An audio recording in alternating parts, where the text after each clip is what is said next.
Okay, officially, good morning, everyone. Thank you for joining into our seminar.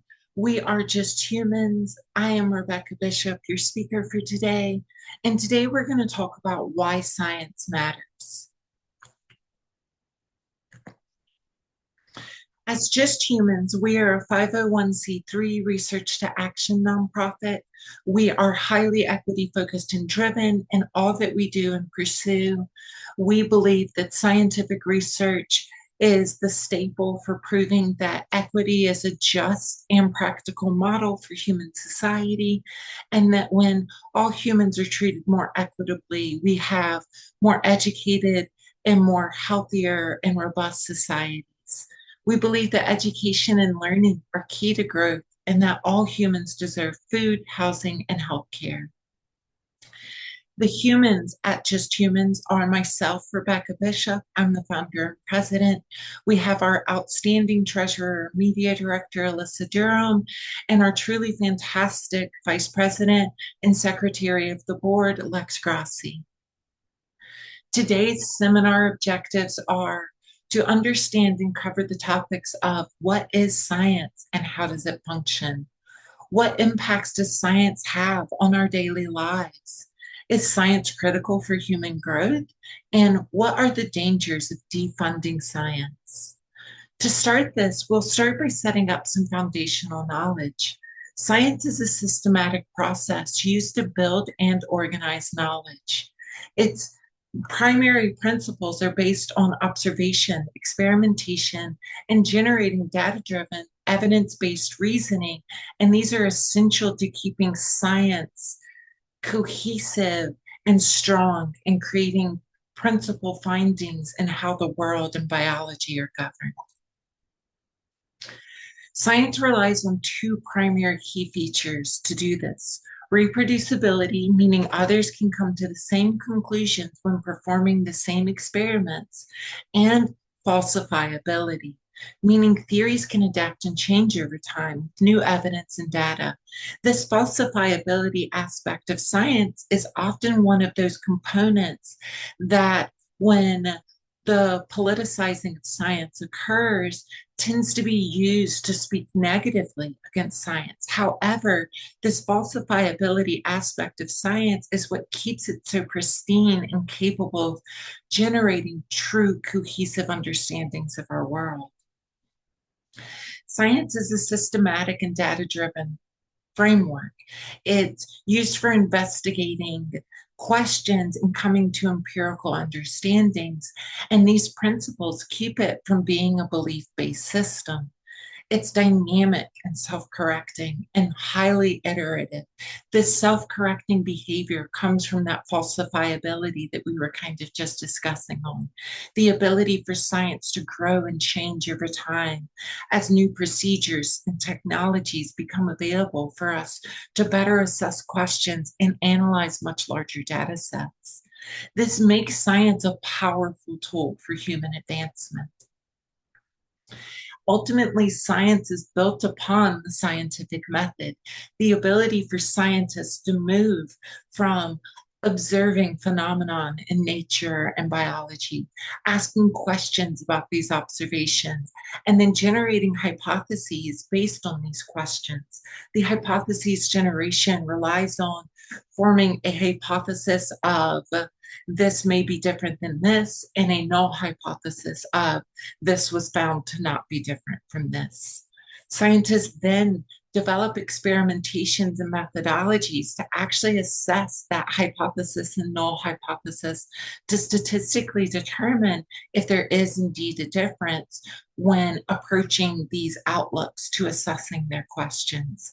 They generate data through these experiments and then move into analysis and analytics where they actually comb through the data, package it, and then run it through statistical analyses pipelines to actually determine whether their experimentations were able to prove if there was or was not a difference within their hypothesis questionings.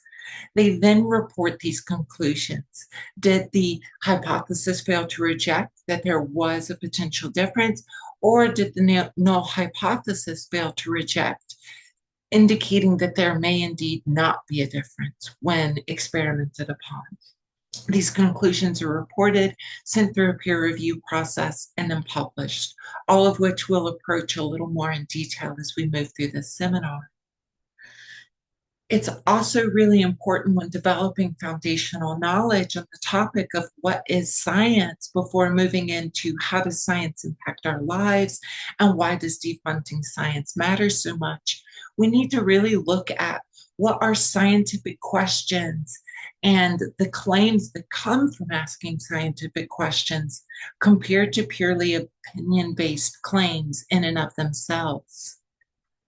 For our first example, a scientific question would sound more like, does listening to classical music while studying improve memory retention in high school students? Whereas on the parallel, the more opinion-based claim aspect to the same target would be, classical music is the best way to focus. It's just better than anything else. The first one, the actual scientific question, is testable through controlled experiments. One group listens to music, the other does not. This creates measurable outcomes, such as memory retentions that can be assessed through standardized testing scores. And it's based on data collection and analysis. There's an actual reportable outcome from quantifiable data that is possible from this question that can lead to an actual scientific claim. Whereas this opinion-based claim, it reflects a personal preference. There's no data or testing to support the claim, and it's just generalized and subjective.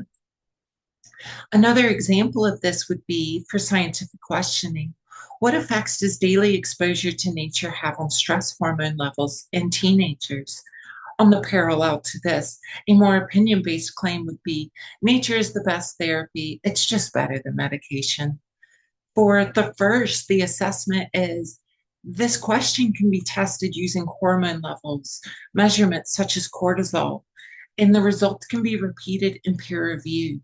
This is focused and based on specific variables in populations, which further creates clarity in the findings that addressing this question can reveal. Whereas with our opinion, we're looking at personal judgment that cannot be universally measured. It makes a broad claim without any evidence at all, and it includes bias and does not consider alternatives or individual differences. So scientific questions and the scientific research process of going from observation, question, hypothesis, experiment, analysis, and conclusion and reporting ultimately results in scientific publications surrounding what all occurred, what the findings were, and the types of analyses that were used to process that data. We need to demystify this scientific research process to better understand it as a society and better understand how it's a tool that helps us progress as a society. Scientific research goes through a peer review process.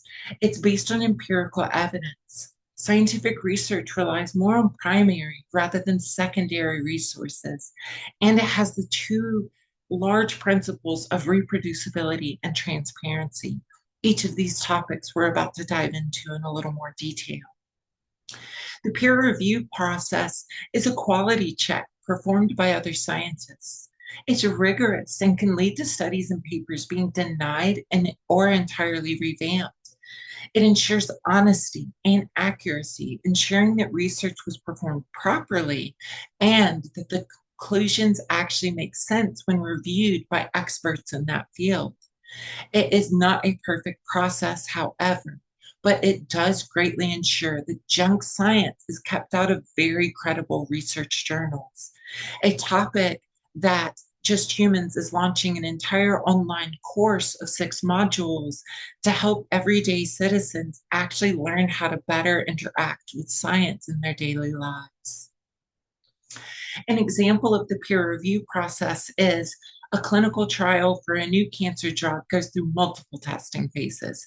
Before results are published in a journal like the New England Journal of Medicine, peer reviewers like oncologists, biostatisticians, and other experts read the study. They look for flaws in how the trial was run. Were patients randomly assigned? Were side effects measured properly? These are details that Just Humans online course to follow up on this seminar will help further reveal so that everyday citizens can better investigate these themselves. If approved, the research is published. If it's rejected, it may be sent back for revisions or dismissed entirely. So, why does this matter? This helps prevent misinformation from reaching doctors, patients, and the public like ourselves. I mentioned empirical evidence. This is evidence that can be seen, measured, and tested. It's based on quantifiable and qualitative data. Think lab results, survey data, and observable changes. It produces statistical evidence to prove or deny hypothesis. Examples of this would be this plant species grew 1 more foot in total height when grown under UV light compared to the same species of plant grown without UV light. This actually shows a testable difference between these two populations of plants based on one manipulatable factor with actual determinants to the effect. An example of this would be in a clinical trial, researchers measure how many patients recover after taking a new medication compared to a placebo. This creates measurable improvements, say 70% versus 30% recovery, which represents empirical evidence that supports the drug's effectiveness compared to the placebo. Saying things like, this drug seems like it should work because it's natural is not empirical. This is once again just an opinion-based claim, even if this drug is effective. This opinion is based without any observable data and should be seen as a red flag. I mentioned primary versus secondary sources. So scientists rely heavily and almost exclusively on primary sources. Primary sources are scientific journal articles. They're written by researchers who actually perform the studies, and they're peer-reviewed by experts in the field. They include data, methods, and results, and they're meant for scientists to learn and build upon. This, however, is a bridge that Just Humans wishes to gap for the general society and citizens that interact with science in their daily lives but are not scientists. We're aiming to start a podcast series that will further demystify scientific publications by interviewing experts about their research and using layman terms to actually express why these findings are novel and important.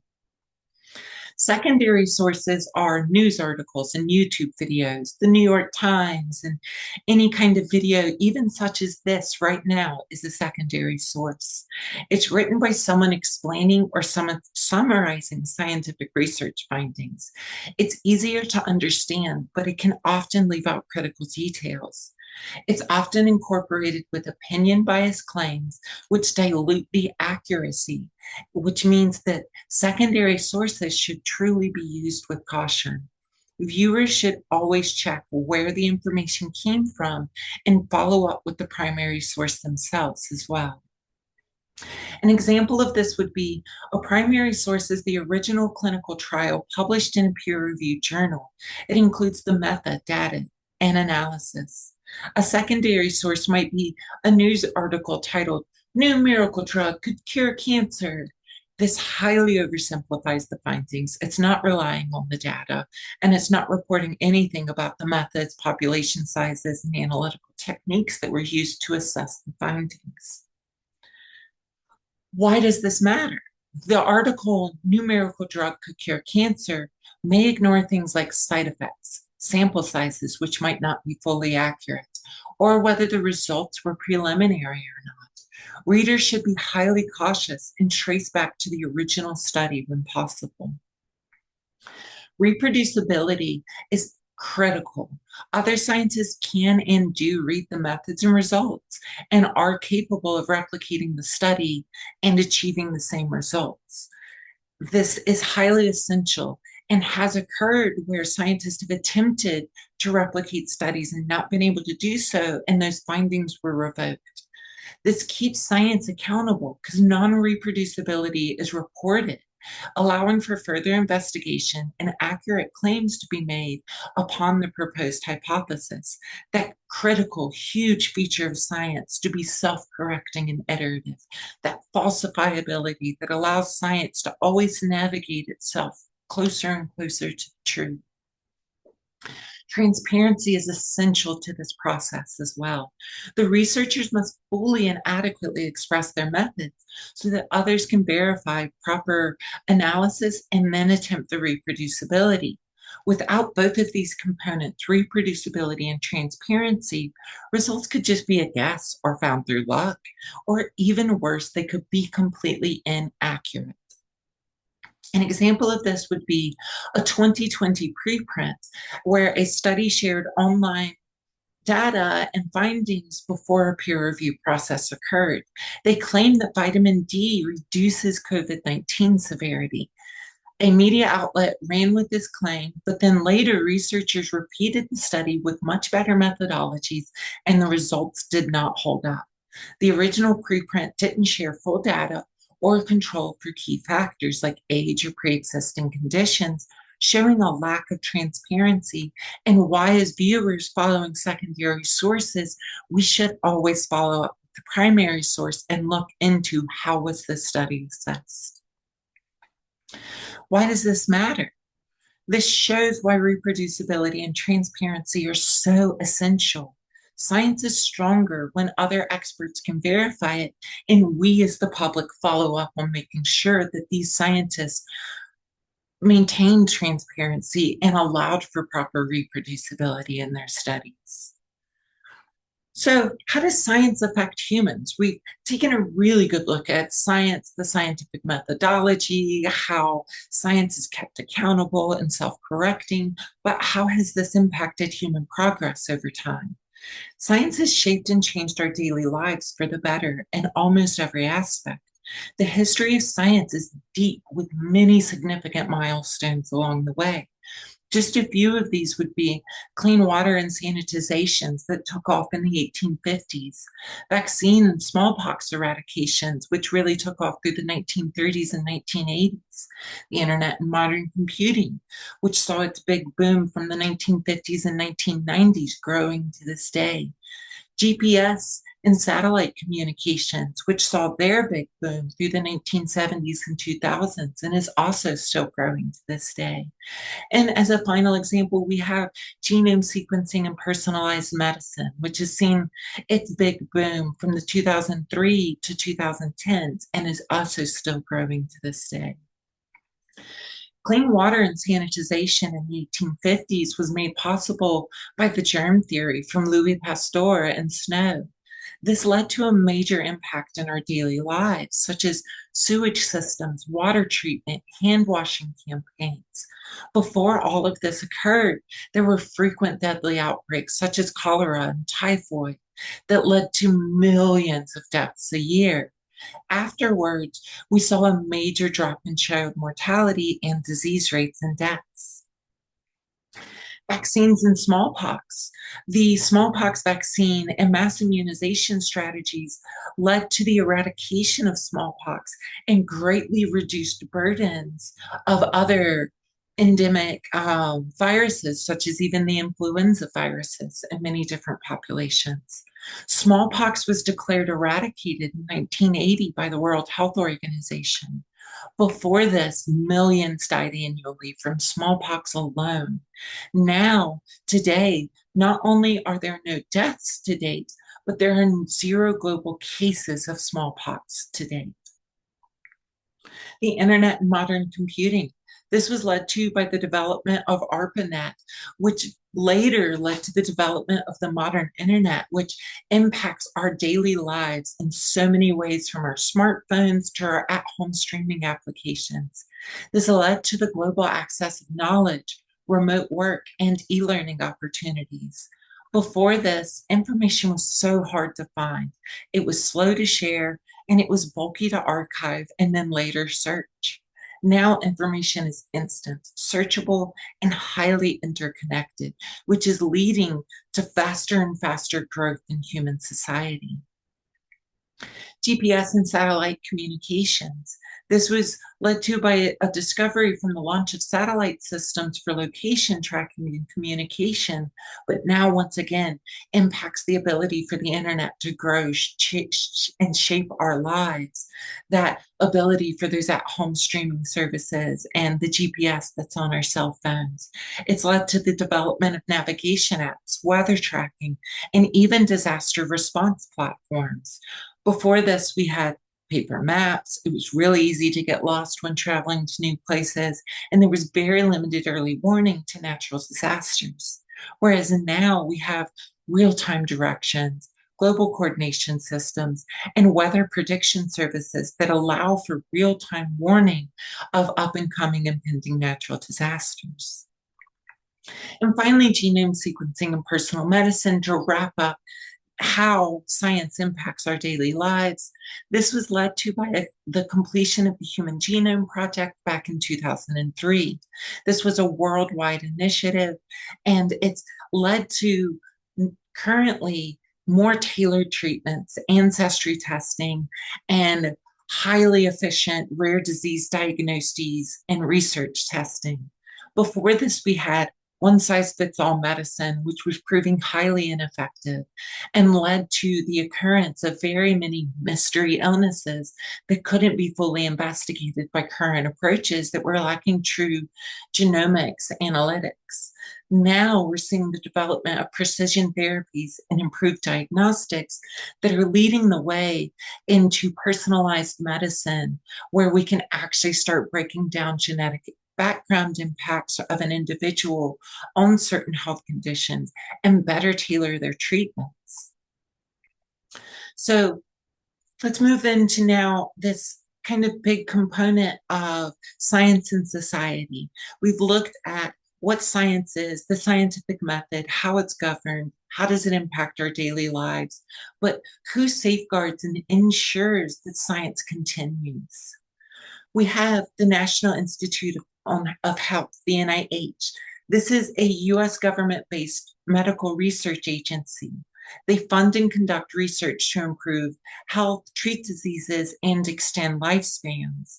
They have very many everyday impacts, ranging from supporting research on cancer, heart disease, mental health, and rare conditions. They help develop treatments and vaccines, such as the NIH supporting early COVID-19 vaccine research, which was critical to us getting out of the pandemic. So why does this matter?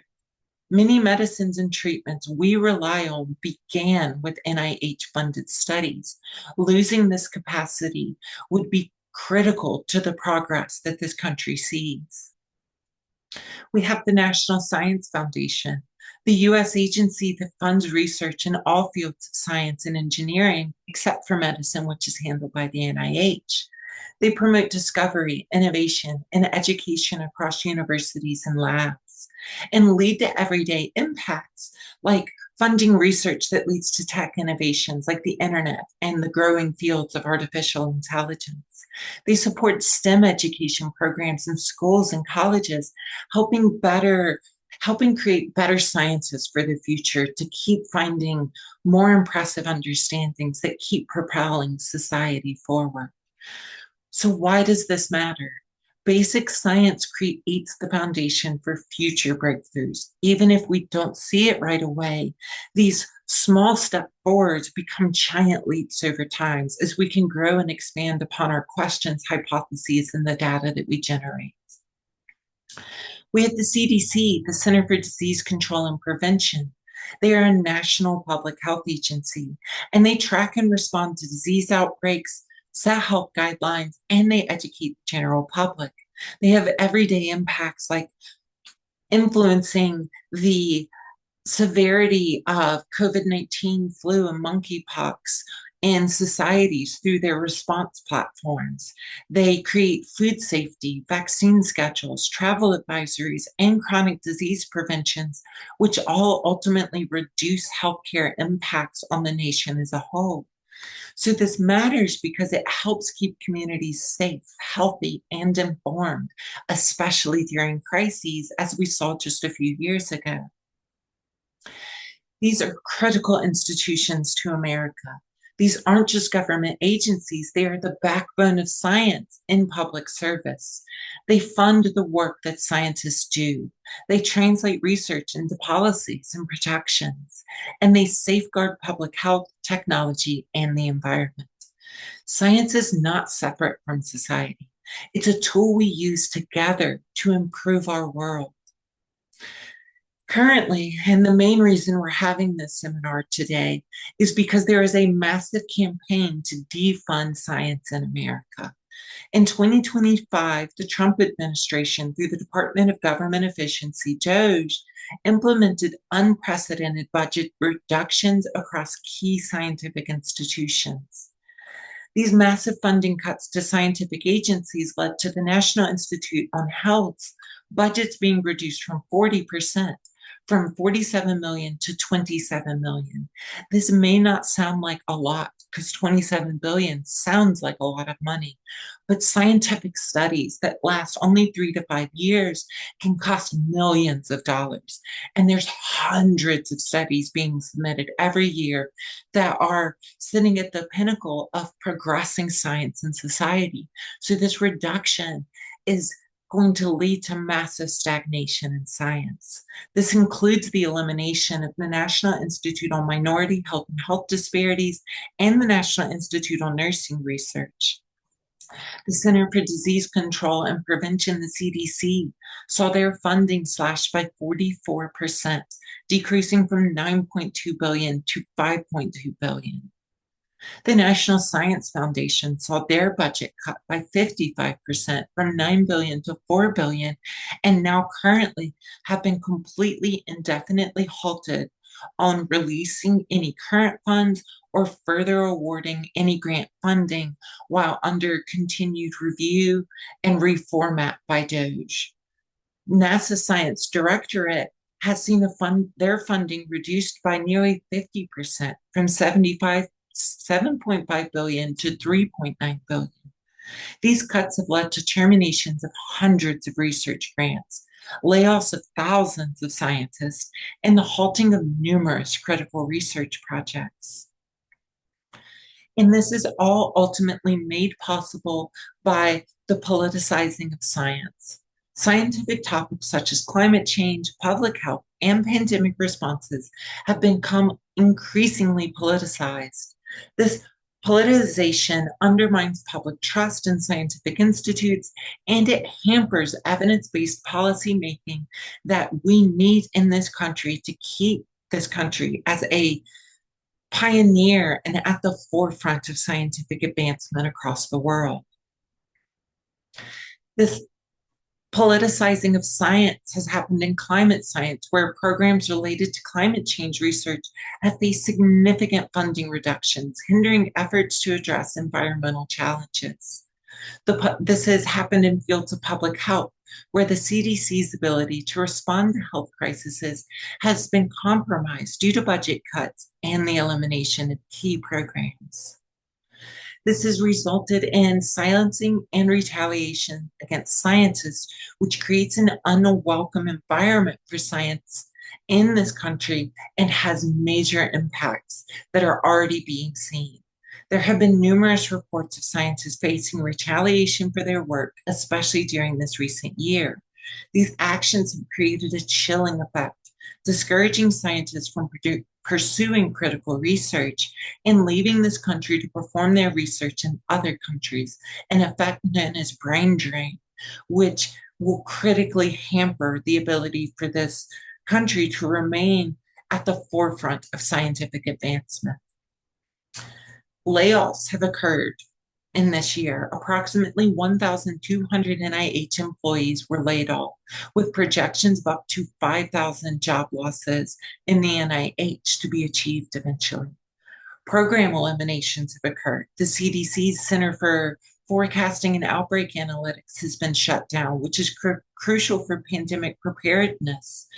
And we've seen that the National Institute on Minority Health and Health Disparities has been completely disbanded, which is going to lead to a loss of research and how minority communities and marginalized communities are more endemically impacted by different biological and environmental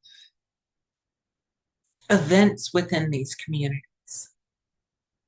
Efforts to control scientific narratives have led to the suppression of data, as we keep reiterating. This is in the form of data withholding. There have been instances where scientific data was completely withheld or altered to align with political agendas, compromising the integrity of research and further fueling public distrust in science. And this occurs when senators and representatives stand on their representative floors speaking to their constituents and to each other about how they should vote on essential bills and completely misrepresent statistics in the studies that they're quoting, or use phony studies to back up their claims. Such practices have eroded the foundation of evidence-based decision-making and public trust. This has occurred, and I have witnessed personally, when Senator Cash stood on the Senate floor of South Carolina and completely misrepresented detransition statistics numbers for the transgender community to further pursue negative healthcare bills that would impact the trans community. This has major consequences of undermining science, which leads to a loss of long-term progress. This disruption in funding and support has stalled critical research in areas like cancer treatment, infectious diseases, and renewable energy, delaying potential breakthroughs. And this will ultimately impact the amount of money the country can generate from these findings, which is only going to further put us behind. This also leads to, as we've kind of mentioned, this idea of brain drain, where the instability has promoted many scientists to start seeking opportunities abroad, leading to loss of talent and weakening the US's position in global scientific leadership.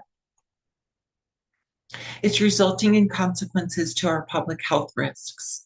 Reducing funding and support for public health agencies have compromised the nation's ability to respond effectively to health crises, increasing the risk of preventable outbreaks and health emergencies. So ultimately, why does this matter to you? Why does this matter to the general citizen of society that has science impacting their life, engaging with scientific information online and in media? Science impacts every facet of our daily lives, from healthcare, from developing vaccines to treating chronic disease, from technology with advancements in communication, transportation, and energy, to the environment, such as understanding and mitigating climate change effects. By undermining scientific institutions, we are jeopardizing these advancements and our collective well-being as a whole. So, what is our call to action? As just humans, what are we hoping you, as the viewers, and even ourselves as an organization, can do about this? We can support and vote for science. Positive policies and candidates are essential and needed now more than ever, which means for it to matter, we need to look at candidates based on their funding decisions, education policies, environmental protections, and their healthcare initiatives, because all of these components are shaped by elected officials. Science needs champions in office, and we, as citizens of this country, need champions for science in office so that we stay at the forefront of advancement and that we, as members of society, better benefit from these advancements. Support and vote for science. Research candidates' positions in science, public health, education, and the environment. Vote in local and national elections. This is critical. These local elections are where everything starts. School board and state legislature decisions often have the most direct impact on science education and funding. And talk to your friends and family about why these issues matter to you. Get them amped up about science. Help them better understand why science is so reliable for the progression and advancement of society and this country. Why does it matter that we write to our representatives about science funding, which is a critical component to getting our representatives to care about science and represent it properly? Congress makes financial decisions. When constituents speak, when you and I reach out to our representatives, legislators listen. especially when it's about budget cuts or program eliminations. At the bottom of this slide, we've posted in a link for biophysics.org, who has a policy advocacy section where they actually help you communicate with Congress and find specific legislators that you can write to about key issues. You can send a quick email or make a phone call urging for support for NIH, NSF, CDC, and other crucial scientific institutions. Be sure to mention specific programs that have been affected in 2025, such as the disbanding of the NIH Minority Health Research or the CDC Pandemic Preparedness. Mention ways in which these types of research or pandemic preparedness have impacted your daily lives and keeping you and your family safe, or how not having these programs in place initially during the pandemic may have even sadly led to burden and harm to your family. Legislators will listen to these stories. Encourage support for restoring budgets or passing science positive bills so that this country can remain at the forefront of scientific advancement and that we as members of society can better benefit from it. Use your personal stories, like saying, my loved one benefited from NIH funded cancer research. If this is true, of course, it makes your message more powerful. You can look up your legislators to reach out to as a constituent at house.gov and senate.gov. This will let you find and contact these representatives very easily. Combat misinformation by sharing accurate sources. Misinformation spreads faster than truth, and it undermines trust in science, especially in health, climate, and vaccine science. What can you really do to combat this information? What can you do to better support science? You can respond. When you see a misleading post, please respond, but respond respectfully and respond with links to reliable sources, to some of these primary sources that we covered in the beginning of this seminar, and that if you join Just Humans online course that we'll be hosting on the same topic, we will actually teach how to identify these primary sources for sharing when battling misinformation. Follow and share, just to reiterate. Follow and share content from trusted science communicators and organizations. It doesn't have to start with responding. Just consistently posting a cool article you just read from a trusted source is a great way for others to learn. And you yourself as an individual, we all have to keep learning. Learn how to recognize signs of pseudoscience, like miracle cures, lack of citations, or they don't know, they don't want you to know. All of these statements and signs should be big red flags for not trusting specific types of sources. And this is also a topic that Just Humans online course will cover in more detail. Use trusted sources like the CDC.gov, NIH.gov, and PubMed and other scientific research publication repositories. You can also rely on the Union of Concerned Scientists, which is a repository for accurate and reliable primary source information.